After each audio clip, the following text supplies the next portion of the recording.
In the beginning, God created heaven and earth. And so begins the Bible. And from the beginning, God has had a plan for us. And from the beginning, we have been getting in the way of that plan, always, always pretending that we know better, always messing up. And from the beginning, we have been making a mess of God's plan. And yet, He loves us so much that He continues day by day showing us His instructions for life, His holy instructions. The Bible is your basic instructions before leaving earth. Think about it. B-I-B-L-E. Basic instructions before leaving earth. Now, if you have an oven like me that you've never read the instructions on, every time you try to bake something, every time you go to cook something, you have a problem, don't you? Because you have to reset it up. You have to find how it works. And it takes you a very long time to do it. And you could probably do a much better job if you had read the instructions. It is the same with the Bible. The Bible is, according to Guinness, the best-selling book worldwide year after year. And over 5 billion, with a B, copies of the Bible have been sold. And that's only since they started counting those things, because who knows how many were sold before they started counting them.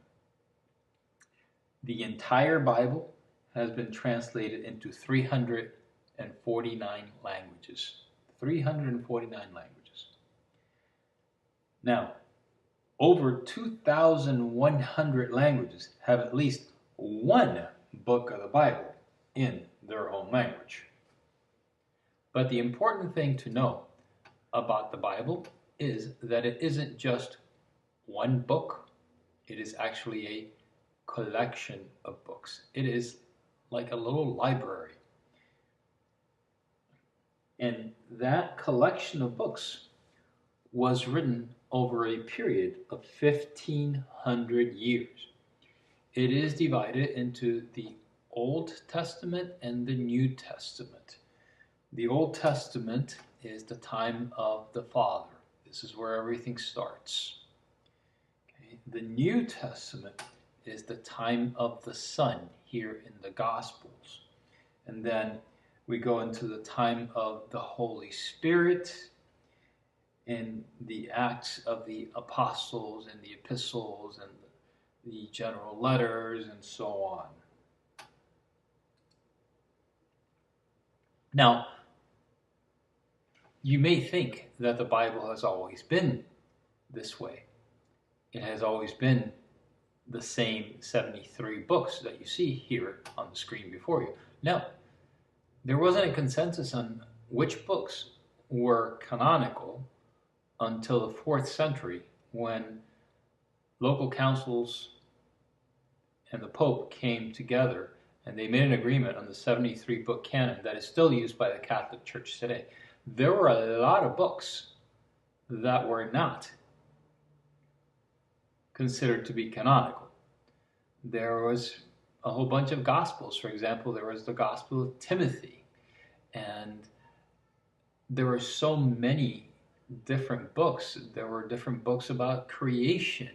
These are things that perhaps once analyzed by the Council of Bishops and the Pope, they decided that these things were just a little bit too iffy and more story-like than the actual meat and potatoes of what the Bible should be. Now, the 73-book canon was used for more than 1,000 years. So from the 4th century on. That was until the Protestant Reformation. And then 7 books were removed, as well as parts of some other books. And that's why the Catholic and the Protestant Bibles are somewhat different. If you look over here, there are some books that are slightly grayed out. Those books are only in the Catholic Bible. They are not in the Protestant Bible.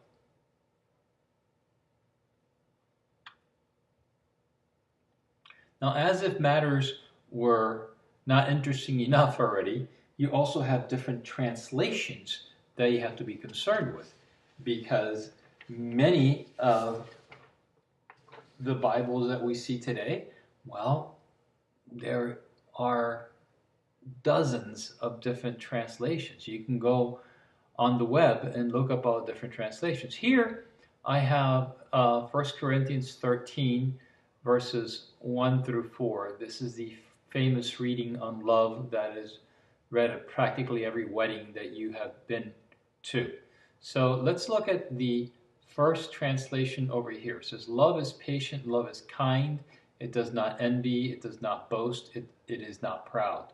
Let's look at the second translation. Love is patient and kind, love does not envy or boast, it is not arrogant. Okay, so proud, arrogant, slightly different word, but more or less the same thing. Okay, let's go on to the next one. Love is patient, love is kind, and is not jealous. Okay, so here it says envy, here it says jealous, which connotationally could be something different. Okay, love does not brag, and it is not arrogant. So this version adds the word brag that we don't have over here. Let's go on to this one. Charity suffereth long and is kind. Charity envieth not. Charity vaunteth not itself, is not puffed up. Where is love? Well, here we have the word charity being substituted for the word love. Okay? So when we look at different translations, we need to understand what exactly they're trying to get at, and how they came upon that. Because the word love itself actually has many meanings. And sometimes a word used the wrong way could have different interpretations. Love, well, there is filial love, which is friendly love. There is eros, which is romantic or erotic love. There is storge, which is empathic love, when you feel empathy for someone who is going through something bad. And there's agape, which is unconditional love. So these are all different kinds of love. Okay? So that's something that we need to be aware of as well when we read the Bible. All right, let's go back over here and let's look at how God begins to reveal himself to his chosen people. First, we have the Ten Commandments, okay? The Ten Commandments. So that actually begins to happen here in Exodus, okay?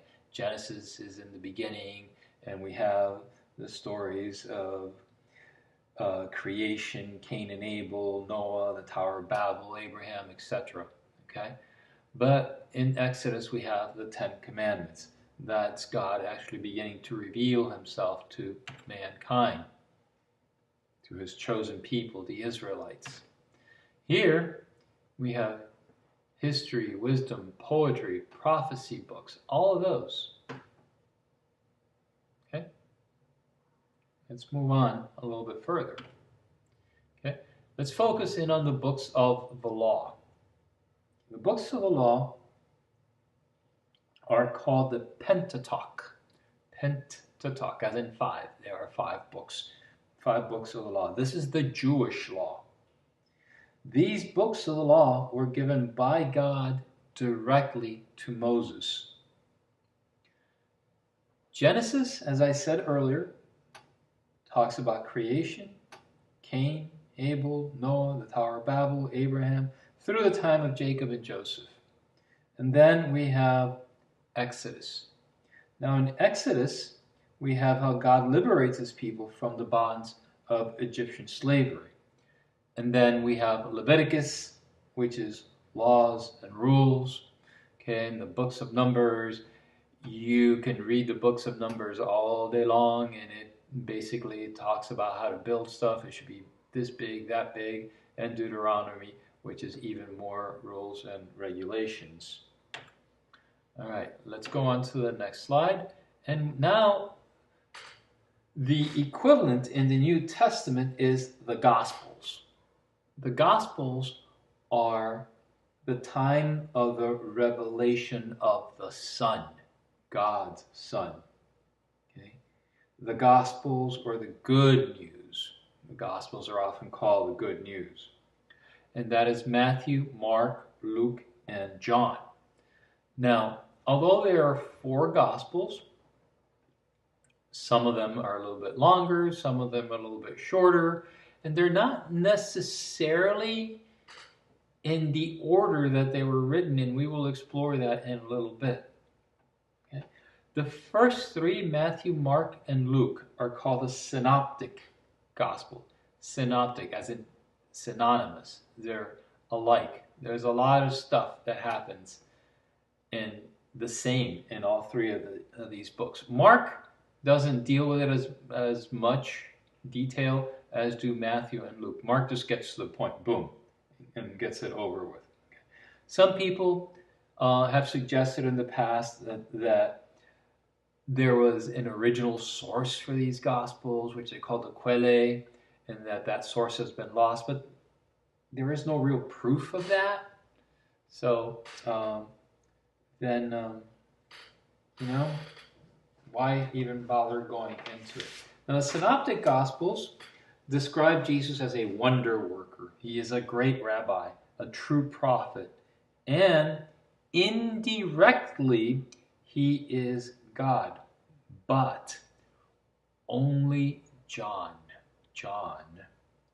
proclaims him as what we truly believe him to be, God, the Son of God.